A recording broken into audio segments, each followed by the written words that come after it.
Assalamualaikum warahmatullahi wabarakatuh. Pada kesempatan kali ini saya akan menjelaskan tentang strategi pembimbingan manasik haji dan umroh. Tetapi sebelum itu perkenalkan, nama saya Masira NIM 029. Oke.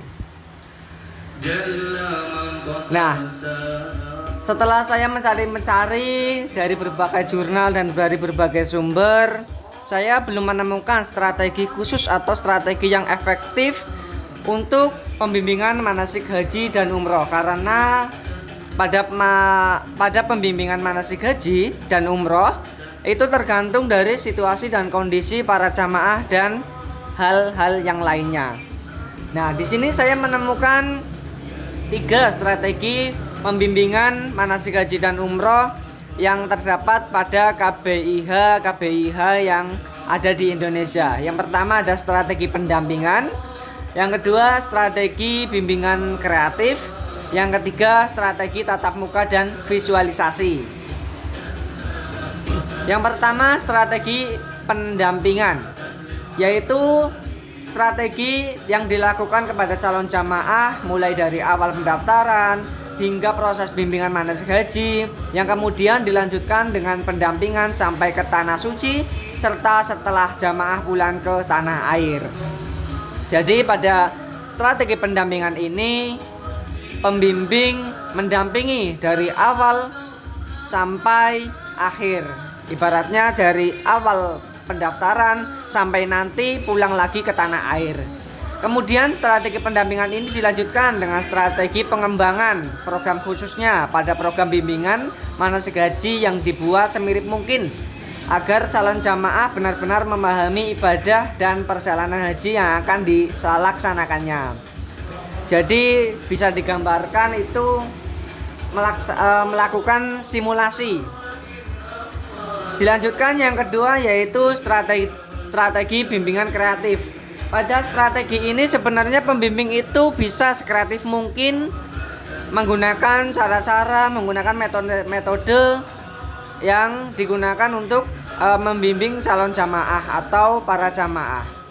Tapi di sini dijelaskan yaitu terdiri dari syiiran yang digunakan agar mempermudah jamaah dalam mengingat materi yang telah disampaikan, lalu diskusi yang bertujuan untuk menghidupkan suasana bimbingan dan terjalinnya komunikasi yang baik antar sesama jamaah.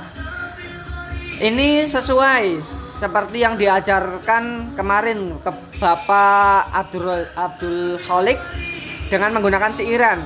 Kenapa? Karena orang-orang Jawa ataupun orang-orang Indonesia itu rata-rata ketika materi disampaikan dengan sebuah lagu itu mudah diingat dan mudah dipahami.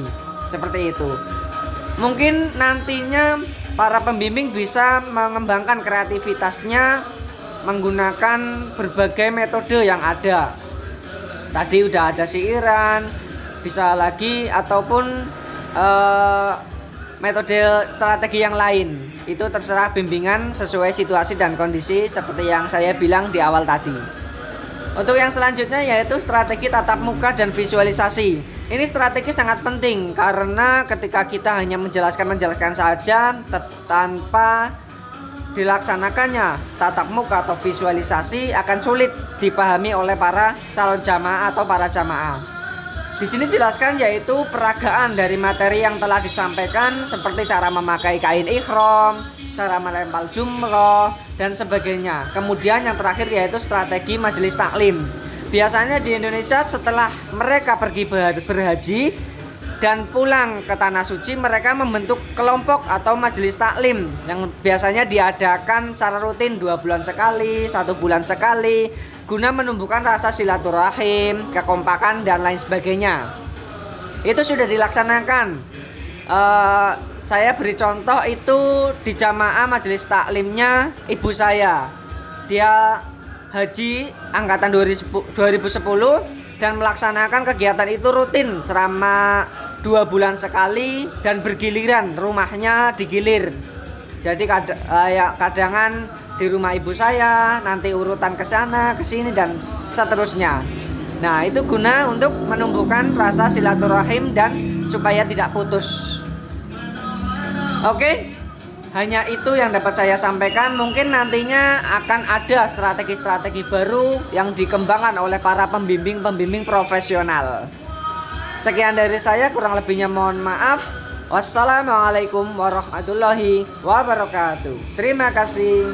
See you tomorrow.